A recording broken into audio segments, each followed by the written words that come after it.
रायपुर से एक बड़ी खबर आपको बता दें। बारिश ने एनआरडीए की पोल खोल दी है। मंत्रालय के सामने सड़क पर पानी भर गया है। इंद्रावती भवन और मंत्रालय के सामने की जो सड़क है वो डूब चुकी है। मंत्रालय और एचओडी भवन से अब निकलना लोगों का मुश्किल हो गया। तस्वीरें आप देख रहे हैं रायपुर की। मंत्रालय के सामने सड़क पर जलभराव हो गया है और एनआरडीए के जो दावे थे उसकी अब पोल खुलती दिख रही है। इंद्रावती भवन और मंत्रालय के सामने की जो सड़क है, ये तस्वीरें वहीं की है और ये पूरी तरह से जलमग्न हो चुकी है। मंत्रालय और एचओडी भवन से अब लोगों का निकलना दुभर हो गया है। ये तस्वीरें नए रायपुर की, जहां पर बारिश ने एनआरडीए के सारे दावों की पोल खोल दी है। मंत्रालय के सामने जलभराव की स्थिति है। एचओडी के ऑफिस से लोगों का निकलना मुश्किल हो रहा है।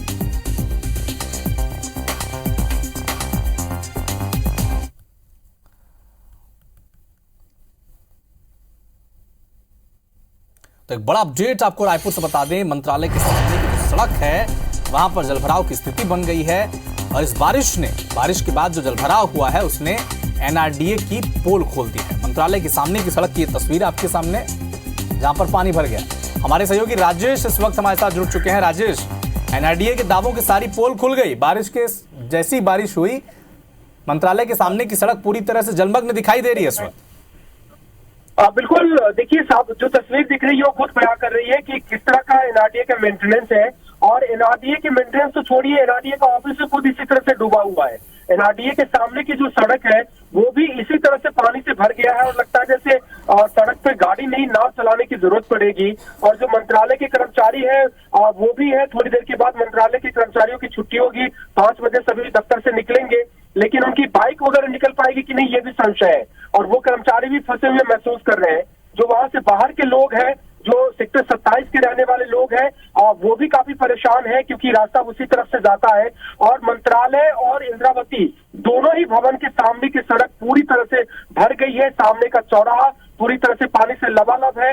बाइक वहां से जो गुजरती है वो बंद हो जा रही है, स्कूटी भी उसमें फंस जा रही है, छोटी कारें भी फंस जा रही है, बसें जरूर निकल पा रही है। लेकिन हालात बता रहे हैं कि किस तरह से थोड़ी देर की बारिश ने पूरी कलई खोल दी है। और ये सारी चीजों की जिम्मेदारी, मेंटेनेंस की जिम्मेदारी एनआरडीए की है और एनआरडीए इस काम में पूरी तरह से विफल रहा।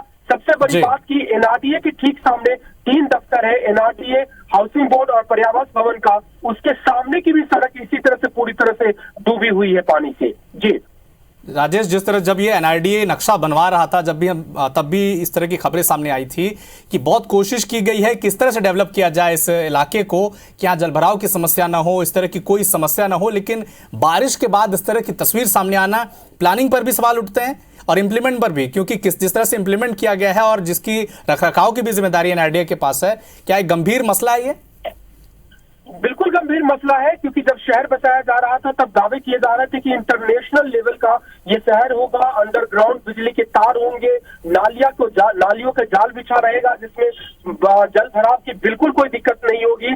लेकिन किस तरह के हालात हैं आप खुद समझ लीजिए। रायपुर की कितनी देर की बारिश है, महज 1 घंटे की बारिश है और पूरा मंत्रालय का जो सबसे प्रमुख भवन है, मंत्रालय और इंद्रावती, वो चारों तरफ से पानी से गिर गया है। तो ये किस तरह का मेंटेनेंस और क्या प्लानिंग है खुद समझी जा सकती है। जी राजेश साहब, नजर बनाकर रखें, प्रशासनिक अधिकारी से बात करने की कोशिश करें। आपसे लगातार हम अपडेट लेते रहेंगे। शुक्रिया तमाम जानकारी के लिए।